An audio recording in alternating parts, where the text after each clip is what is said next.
اور پھر پریشان ہوتے ہیں. آئیے شریعت نے کیا مراحل بتائے ہیں کہ طلاق کی نوبت ہی نہ آئے, اور آ جائے تو کیا کیا جائے اور کیسے دیا جائے. انشاءاللہ یہ بات میں رکھنے کی کوشش کروں گا. سب سے پہلی چیز جو شریعت نے مرد کو حکم دیا ہے, چونکہ طلاق مرد کا حق ہے تو اسے حکم آ رہا ہے, اور عورت کے ساتھ کہا اچھا نباہ کرنا, اچھا سلوک کرنا, اچھی اس کی جو ہے صحبت اس کے ساتھ رکھنا اپنی, اور اس کے تعلق سے مکمل گائیڈ لائنز رہنمائی کی گئی ہے. سورہ نساء سورہ نمبر 4 کی آیت 19 میں اللہ نے فرمایا اور کہا وَعَاشِرْهُنَّ بِالْمَعْرُوفِ, اپنی بیویوں کے ساتھ جو ہے اچھائی کے ساتھ اچھا سلوک کرو, ان کے ساتھ اچھا گزر بسر کرو. پھر فرمایا فَإِن كَرِهْتُمُوهُنَّ فَعَسَىٰ أَن تَكْرَهُوا شَيْئًا وَيَجْعَلَ اللَّهُ فِيهِ خَيْرًا كَثِيرًا, اور ہو سکتا ہے تم کسی ایک چیز کو اس میں برا جانو لیکن اللہ نے اس میں بہت سارا خیر دوسرا رکھا ہوگا. مطلب سب سے پہلے کہا وَعَاشِرْهُنَّ بِالْمَعْرُوفِ, اپنے بیویوں کے ساتھ اچھا سلوک کرو, اور یاد رکھو اگر کوئی بات تجھے ان کی بری بھی لگتی ہوں گی, اگر تمہیں ان کی کوئی بات بری بھی لگتی ہوں گی, تو یاد رکھو اگر اس میں کوئی ایک برائی ہے تو بہت سارا خیر بھی تو اس میں ہوگا نا.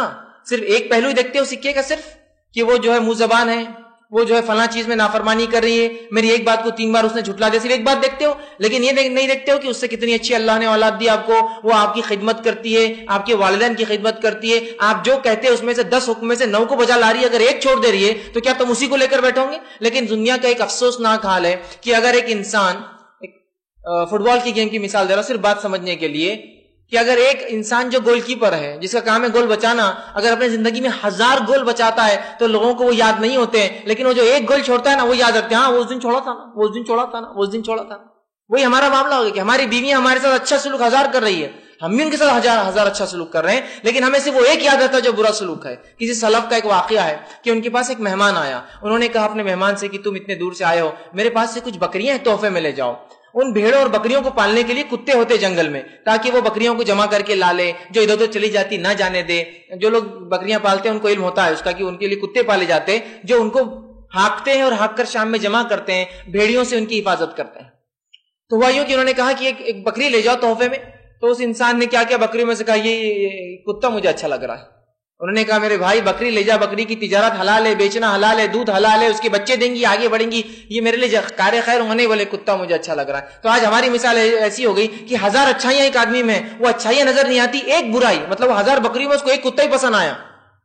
1000 بکریوں میں ایسے کہا گیا کہ ایک بکری لو تو اسے کتا پسند آ رہا ہے. تو ویسی ہماری مثال ہو گئی کہ ہمیں 1000 اچھائیاں ہماری بیویوں میں ہے, لیکن اس کے بعد بھی ایک برائی ہم کو یاد رہتی ہے, اور اسی برائی کو لے کے ساری زندگی گھستے رہتے ہیں ہم.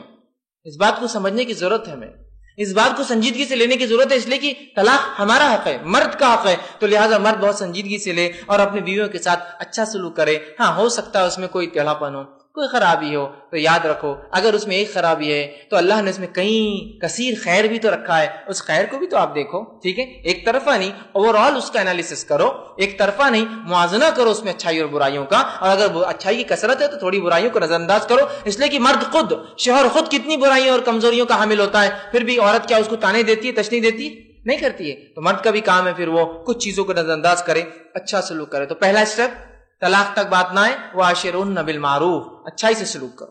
دوسرا اسٹیپ, عورت کی فطری کمزوریوں کا لحاظ رکھے. کچھ کمزوریاں عورت میں فطری ہوتی ہے, ایسا مردوں میں بھی ہوتی ہے. ٹھیک, چونکہ طلاق مرد کا حق ہے اس لیے میں مردوں کی طرف سے عورت کے کیا ہوگا اس کی بات کر رہا ہوں, ابھی یاد رکھیے. کچھ فطری کمزوریاں ہوتی ہیں, مرد ان کمزوریوں کو سمجھے اور اس کو نظر انداز کرے. دوسرا اسٹیپ, صحیح مسلم کی روایت ہے, آپ صلی اللہ علیہ وسلم فرماتے ہیں عورت پسلی سے پیدا کی گئی ہے.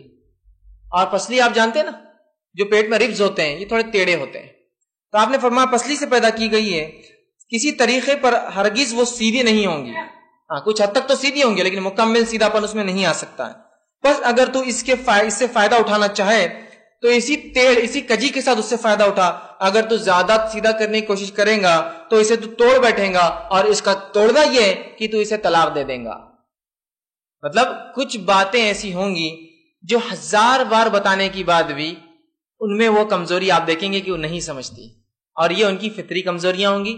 اس کو مرد لحاظ رکھیں گا, اس کو غیر فطری نہیں سمجھیں گا, اس کو اب نارمل نہیں سمجھیں گا. یہ ایسا ہوتا ہے, اللہ نے انسانوں کو ایسے ہی پیدا کیا تو بنانے والے نے اپنے نبی کے ذریعے بتا دیا کہ کیا کس میں خوبیاں اور کیا کس میں خامیاں ہیں. سمجھ رہے ہیں بات کو؟ تو کہاں ٹیڑھا پن ہوگا اسی کے ساتھ قبول کرنا. تو بہت زیادہ کرنے کی کوشش کریں گے نا سیدھا, تو توڑ بیٹھیں گا اپنے رشتے کو, توڑنے سے مراد طلاق ہو جائیں گے. ٹھیک, تو پچھلی 2 ہدایتوں پر اگر کوئی انسان عمل کر لینا تو طلاق تک نوبت ہی نہیں آئیں گی. پہلا تو طلاق لفظ ذہن میں لائے مت کیجیے اس لیے کہ طلاق ہی کوئی حل نہیں ہے آپ کے مسئلوں کا, ٹھیک. دوسرا, آپ جو ہے اچھے سے سلوک کیجیے, اچھا معاملہ کیجیے, اور اگر کچھ خرابیاں ہیں بھی تو نظر انداز کیجیے اس کی اچھائیوں کے مقابلے میں. اور جو دوسری بات میں نے آپ کو بتائی وہ یہ ہے کہ ہم جو ہے کچھ ان کی غلطیوں کو ذہن میں رکھیں کہ عورت میں کچھ غلطیاں, کچھ ٹیڑھا پن ہوتا ہے, اس ٹیڑھے پن کے ساتھ, اس کمزوریوں کے ساتھ ہمیں قبول کرنا ہے. اور یہ فطری ہے, یہ غیر فطری اب نارمل نہیں ہے. اللہ نے ایسی فطرت پر جو عورتوں کو پیدا کیا اور بنایا, ٹھیک ہے. اب یہ 2 سٹیپ فالو اگر کوئی کر لے تو انشاءاللہ طلاق تو نوبت ہی نہیں آتی. یہ غلطی نظر انداز ہو گیا. میں نے بتایا تھا آپ کو, یہ کرو, آپ نے نہیں کیا, پھر بھی کل سے کرنے کی کوشش کرو. اگر یہ چلتا رہا تو انشاءاللہ معاملہ چلتا رہے. اب اگر یہاں بھی معاملہ درست نہیں ہو رہا, ایک اچھا آپ سلوک کرے پھر بھی وہ مانتی نہیں, آپ نے تھوڑی بہت چیزوں میں ٹیڑھاپن ہونا تو الگ بات ہے, ہر چیز میں ٹیڑھاپن آ رہا ہے تو پھر اب کیا کیا جائے. تو اب اگلا سٹیپ, تیسرا سٹیپ, پہلا اچھائی کے ساتھ رہو, دوسرا کچھ غلطیوں کو برداشت کرتے رہو, اس کی فطرت ہے. تیسرا سٹیپ کا واعظ اور نصیحت کرو اور بستر سے الگ کر دو, اور بہت شدید ضرورت پڑے تو تھوڑا جو ہے گوش مالی تھوڑا سا مار سکتے ہو, بہت ہلکی مار. اس کی تفصیلات میں نے جو ہے پارٹ 1 میں رکھی تھی, لیکن آج بھی انشاءاللہ کچھ باتیں رکھوں گا, ٹھیک. تیسرا سٹیپ کیا ہے کہ جب اگر دونوں سٹیپ سے بات نہیں بن رہی ہے تو تیسرا سٹیپ واعظ اور نصیحت کرنا, بٹھا کر بات کرنا. دیکھیے آپ میں یہ کمزوری نظر آ رہی ہے, آپ اپنی اصلاح کیوں نہیں کر رہی ہے, کیا مسئلہ ہے, میرے طرف سے کوئی کوتاہی ہے کیا, نصیحت. اللہ نے اس کے بارے میں سورہ نساء سورہ نمبر 4 آیت نمبر 34 میں فرما رکھا, واللتی تخافون نشوزہن فعظوہن واہجروہن فی المضاجع واضربوہن فإن اطعناکم فلا تبغوا علیہن سبیلا. دیکھ کتنی پیاری بات کہی. تیسرا سٹیپ, پہلا تیسرے سٹیپ میں جو پہلا کام کرنا ہے, واللاتی تخافون نشوزہن, تم میں سے کوئی شخص اپنی عورت کی جو ہے اپنی بیوی کی نافرمانی اور بد دماغی سمجھ میں نہیں آ رہی اس کی کوئی بات, اگر اس کی جو ہے اللہ فرما رہا ہے کہ نافرمانی اور بد دماغی سے تم ڈرو کہ یہ حد سے زیادہ بڑھ گئی ہے, تو انہیں واعظ اور نصیحت کرو, بٹھا کر بات چیت کرو. آپس میں ہی بات چیت ہے, لوگوں کے سامنے, آپس میں کیا بات ہے, کیا معاملہ ہے, میری کچھ غلطی ہے کیا, گھر میں کچھ مسئلہ ہے کیا, کوئی چیز کی کمی ہے کیا, کوئی بیماری ستا رہی ہے کیا, کوئی پریشانی لاحق ہے کیا, کوئی سوچ تم پر حاوی ہے کیا, میں کہیں کچھ کم تو نہیں ہو رہا ہوں, کوئی سوال نصیحت کی جائے. اگر ایسا نہیں ہے تو پھر آپ ایسا کیوں کر رہے ہیں, آئندہ یہ حرکت نہیں ہونی چاہیے. کیا آپ کو اچھا لگے گا ایسی حرکت کوئی آپ کے گھر میں آپ کی والدہ, آپ کے والد یا آپ کے بھائی کے ساتھ آپ کی بیوی کرے, وہ کہیں گے نہیں, تو پھر ایسا کیوں ہو رہا ہے, نصیحت کرے, ٹھیک ہے. تھرڈ سٹیپ کا پہلا پوائنٹ نصیحت کرے. دوسرا اللہ نے فرمایا نصیحت کرو اور انہیں الگ بستر میں چھوڑ دو, لیکن اس نصیحت کے بعد بھی اگر اس کا ٹیڑھاپن ختم نہ ہو تو پھر الگ بستر میں چھوڑ دو, مطلب اس سے بستر الگ کر لو اپنا, مطلب ایک کمرے میں تو سو سکتے ہو, ساتھ مت سو اس کے, تاکہ اسے نصیحت مل جائے. اور میں سمجھتا ہوں ایک عقل مند عورت کے لیے یہ بہت بڑی نصیحت ہوگی کہ اس کا شوہر اس کے ساتھ نہ سوئے, اس کے بازو نہ لیٹے, اور اس سے بڑی کیا سزا ہو سکتی ہے ایک عورت کے لیے, سمجھیے نا, ٹھیک ہے. تو اللہ نے کہا پھر اس کو الگ کر دو. لیکن اگر یہ عورت اس سے بھی زیادہ ہٹ دھرم ہے کہ اس کو الگ ہونے سے بھی کوئی فرق نہیں پڑ رہا, تو پھر تھرڈ سٹیپ کا تیسرا پوائنٹ جو اللہ نے کہا, پھر اس کے بعد کیا کرو, وَضْرِبُهُنَّ, بہت ہلکی مار مارو, بہت ہلکی مار مارو, ایسی مار جس کا نشان نہیں آنا چاہیے, ول نہیں آنا چاہیے, اور دوسرا چہرے پر نہ ہو کبھی, ہلکی مار نصیحت کے طور پر. اور میں سمجھتا ہوں یہ بات سب سمجھتے ہیں, اس کو کوئی بھونڈے انداز سے نہیں لے اس بات کو کہ اللہ نے کہا وَضْرِبُهُنَّ, بس اب تو مجھے پورا اپر ہینڈ مل گیا, بیلٹ ہے, بکل ہے, لکڑی ہے, لوہا ہے, کچھ بھی اٹھائے بولے وَضْرِبُهُنَّ. آیت قرآن کی, مرد مار سکتا ہے, کیا تمہاری مت ماری گئی یا مسلمانوں کی مت ماری گئی جو اللہ کی کتاب کو ایسا سمجھ رہے ہیں؟ کیا یہ دین کسی کو ظلم کا حکم دے سکتا ہے؟ کیا اس دین نے جو ہے اپنی عورتوں پر, اپنی جس کو ہم کہیں گے شریک حیات پر ظلم کرنے کا حکم دیا؟ اس بات کو کیوں نہیں سمجھتے ہو؟ وہ ہماری بیویاں ہماری شریک حیات ہے, ان کے بغیر ہمارے زندگی کا چکر نہیں چلتا ہے. عورت کے بغیر دنیا کی زندگی میں چکر نہیں چل سکتا. ہم مرد اور عورتیں مل کر تو اس دنیا کو چلا رہے ہیں, انہی سے تو اولادیں پیدا ہوتی ہے. اس کو سمجھنے کی ضرورت ہے, یاد رکھیے. وَضْرِبُهُنَّ, بہت ہلکی مار جو نصیحت کے لیے ہوتی ہے نا, جیسا کہ ایک شوہر نے دیکھا اس کی بیوی نے غلطی کی, ذرا سا پیٹ پیوں کیا, کیا یہ پھر تو وہی اس کے لیے کافی ہو جاتا ہے کہ میرے شوہر نے مجھے ہاتھ لگا دیا, اور میں بیویوں سے ہمیشہ نصیحت کروں گا. اس سے پہلے کہ شوہر اس اسٹیپ تک آئے اپنی زندگیوں کو بدل لے. جب ایک بار شوہر کا اگر ہاتھ وہ وَضْرِبُهُنَّ میں ہلکے سے بھی اٹھیں گا, آپ کی عزت نہیں رہیں گی اس کے دل میں. اور اس سے بڑی بات کیا ہو سکتی ہے کہ عورت کی عزت اس کے شوہر کے دل سے نکل جائے. تو تھرڈ اسٹیپ کی 3 پوائنٹس کہ پہلے اگر اچھا سلوک کرو, کچھ غلطیوں کو معاف کرتے رہو, پرماننٹلی معاف کرتے رہو.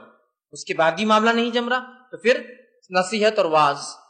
اس کے بعد بھی معاملہ نہیں جم رہا تو بستر سے الگ کرو، اس کے بعد بھی معاملہ نہیں جم رہا تو ہلکی سی مار. اور پھر فرمایا اور کہا وَضْرِبْهُنَّ فَإِنْ أَطَعْنَاكُمْ فَلَا تَبْغُوا عَلَيْهِنَّ سَبِيلًا. اور اگر وہ تمہاری بات ماننے لگے تو پھر خامخواہ راستے مت ڈھونڈو اس کو تکلیف دینے کی.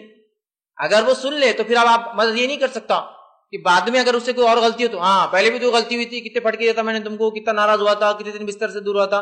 راستے مت ڈھونڈیے اس کو تکلیف دینے کی. ہو گیا نا وہ معاملہ، اس نے اپنی اصلاح کر لی، اس معاملے میں چھوڑ دیجیے. اب اگلی اگر کوئی غلطی ہے تو اگلی بات ہوگی اس کے، سمجھ رہے؟ تو پھر راستے مت تلاش کرو اس کو تکلیف دینے کے. بہت سے مرد کیا کرتے ہیں، بس ان کا کچھ ایک غلطی کر دی بیوی نے، بس اس کو تو چھوڑنا ہے اپنے کو، اور بس پلاننگ کے ساتھ بس اس ایک غلطی کو پوری زندگی لے کے کھینچتے رہتا. تم نے جب کرے تھے نا، تم نے جب کرے تھے نا، تم نے جب. ارے بھائی معافی بھی تو کوئی چیز ہے. ہم بھی تو اللہ کے ساتھ کتنے گناہ کر دیتے ہیں، اسی کتنی نافرمانی کرتے ہیں، اس کے بعد بھی تو توبہ کرتے ہو، قبول کرتا ہے نا. تو بندے کیوں آپس میں جو ہم ایک دوسرے کو عفو و درگزر نہیں کر رہے، معاف کیوں نہیں کر رہے، جبکہ ہم کر سکتے ہیں تمام چیزیں. ٹھیک ہے. تو اب یہ ایک اور سٹیپ آگے اس میں اضافہ ہوا کہ ہم جو ہے اس کے ساتھ جو ہے نصیحت، بستر سے علیحدگی، اور اس کے بعد ہلکی سی مار. ٹھیک. اب ان تینوں چیزوں کو اگر ترتیب میں کوئی عمل کرے تو طلاق تک نوبت آتی ہی نہیں ہے. طلاق تک نوبت آتی ہی نہیں ہے. لیکن ہم نے یہ سمجھ لیا، مردوں نے یہ سمجھ لیا کہ بس کچھ ہوا کہ بس وہ 3 الفاظ ہی ادا کرنا ہمارے پاس حل ہے. غلطی ہم سے ہو رہی ہے. اگر ان سٹیپس کو فالو کیا جائے جس طرح سے سٹیپس دیے گئے ہیں قرآن میں، اچھائی کا سلوک کرنا، کچھ غلطیوں کو معاف کرتے رہنا، نصیحت کرنا، اس کے بعد اس کو جو ہے نصیحت کا بستر سے الگ کر دینا، اس کے بعد بنا سمجھ میں آئے تو تھوڑا سا اس کو ضرب لگانا، یہ سٹیپس اگر انشاءاللہ عزیز فالو کیے جائے تو کبھی جو یاد رکھیے طلاق تک معاملہ نہیں پہنچے گا. لیکن اب یہ 3rd سٹیپ کے بعد بھی معاملہ نہیں سمجھ میں آ رہا، معاملہ نہیں سنبھل رہا ہے، حالات اور کشیدہ اور بگڑتے جا رہے ہیں. تو اب اس کے بعد کا 4th سٹیپ، چوتھا سٹیپ اللہ نے بتا رکھا ہے، وہ ہے دونوں کے طرف سے حکم طے ہوں گا. فریق ثالث، 3rd پرسن اب اس معاملے میں کیس میں انوالو کیا جائے گا.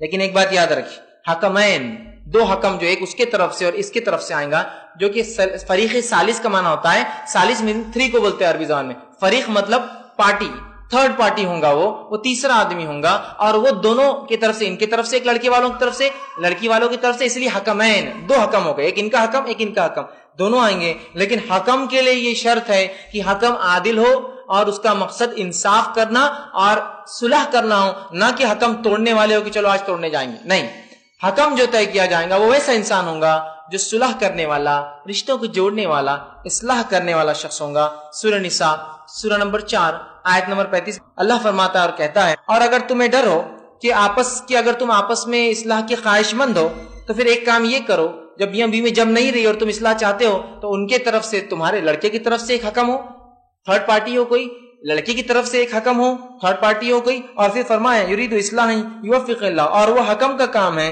کہ وہ اصلاح کرنے والا ہو، اور ہو سکتا ہے ان کی وجہ سے اللہ کوئی نیا راستہ ڈھونڈ لائے، کوئی معاملے میں اصلاح کر دے.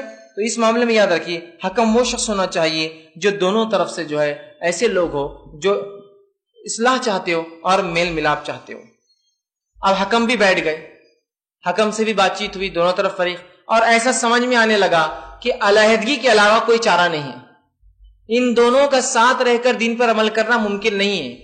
اب علیحدگی کے علاوہ کوئی چارہ نہیں ہے تو اب معاملہ طلاق پر آئے گا. کتنے سٹیپ سے دیکھیے آپ، اب معاملہ طلاق پر آئے گا. کتنے سٹیپ سے دیکھ رہے ہیں آپ؟ یہ ایسا تو نہیں نا بس کھٹ کھٹ کھٹ اور کہہ دیا. کتنے سٹیپس آ رہے ہیں دیکھیے. کیا اچھائی کا سلوک کرنا، کچھ غلطیوں کو معاف کرنا، اس کے بعد نصیحت کرنا، بستر سے الگ کرنا، ہلکی سی مار کرنا، حکم کا طے کرنا. حکم اصلاح کرنے والے وہ بات چیت کریں گے، اگر معاملہ نہ طے ہو تو اب آ رہا ہے معاملہ طلاق کی طرف. اب طلاق دینے کا طریقہ اور اس کے آداب کیا ہوں گے. تو طلاق